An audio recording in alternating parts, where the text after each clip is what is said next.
Let's discuss the difference between meekness and indulgence. One of them, meekness, is power under restraint. It's an indication that we are operating in the Spirit.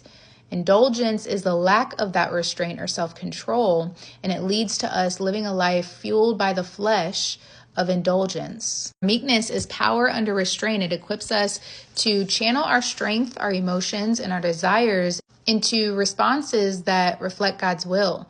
When we lack meekness, indulgence takes its place, driving us to satisfy immediate impulses, that's that immediate gratification, rather than exercising restraint. Indulgence, whether emotional, mental, or physical, leads to destructive patterns fueled by the fruits of the flesh.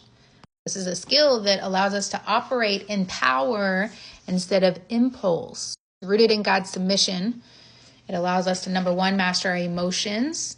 It teaches us to pause and respond thoughtfully versus reacting to life. In our journey to a renewed mind, we explored the concept of responding versus reacting. We have to live life not glued to it as it's happening, but create some space between what is happening, who we are. It's in this space that we are able to pray without ceasing. So we're able to have this constant communication and talk with God, no matter what is happening in front of us. We learn to observe things as they are happening instead of reacting to them. Number two, exercising self-control by restraining our immediate desires.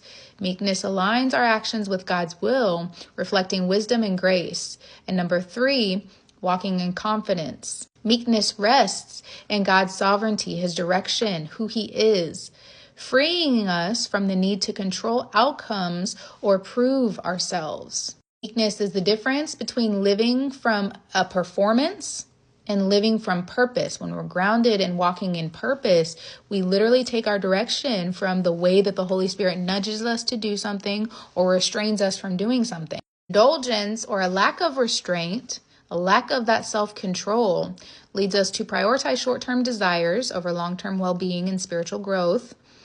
And without the power of restraint, without that self-control, it shows up in these three ways. Emotional, we react impulsively to feelings of anger, jealousy, that fear.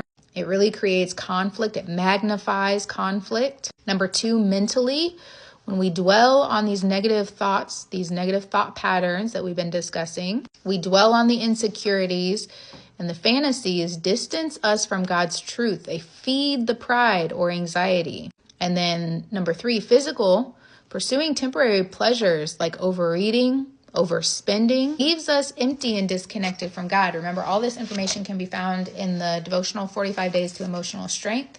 And I will save all of these to a playlist for you to get this information when you need it. There are a couple ways indulgence fuels the fruits of the flesh. Remember, on this journey, we want to live a spirit-led life. We want to live from a place of love, peace, patience, joy, kindness, goodness, all of the things. The way that we want to live in life reflects a life.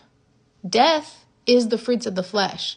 So all of these things bring death and chaos and destruction into your life. We have to examine if we want to live a life full of fleshly things, fits of rage, jealousy, envy, selfish ambition, impurity, chaos, destruction, death. All of those things are fruit of living a life rooted in death. Or do you want to live a life rooted in life, which includes all of the things that we're exploring here?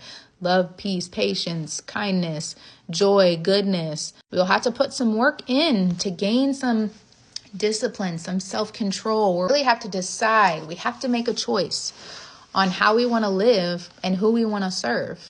You want to serve the spirit of truth, or do you want to serve the spirit of error? Who you serve tangibly shows up in your everyday life. So practical steps for living in meekness. Number one, pause before reacting. Take a moment to breathe and pray before responding to challenging situations or emotional triggers. Number two, examine your motives. Reflect on whether your actions are driven by indulgence or a desire to honor God. Number three, set boundaries. Identify areas of indulgence and create practical boundaries to protect your spiritual and emotional health. Number four, meditate on God's sovereignty. Remind yourself that God is in control and you don't need to rely on impulsive actions to achieve peace or success. Spirit is greater than the flesh. And it is a process as we are on this journey of maturing in God or increasing our spiritual strength or building the muscles of the spirit man. Thank God that he is patient with us and faithful through that process. In the next video, as we wrap up meekness, I'm going to give you some tangible thought cycles or systems of belief rooted in meekness. Like, what does it look like to think, believe, feel, act in line with meekness versus what does it tangibly look like to think through a lens of indulgence?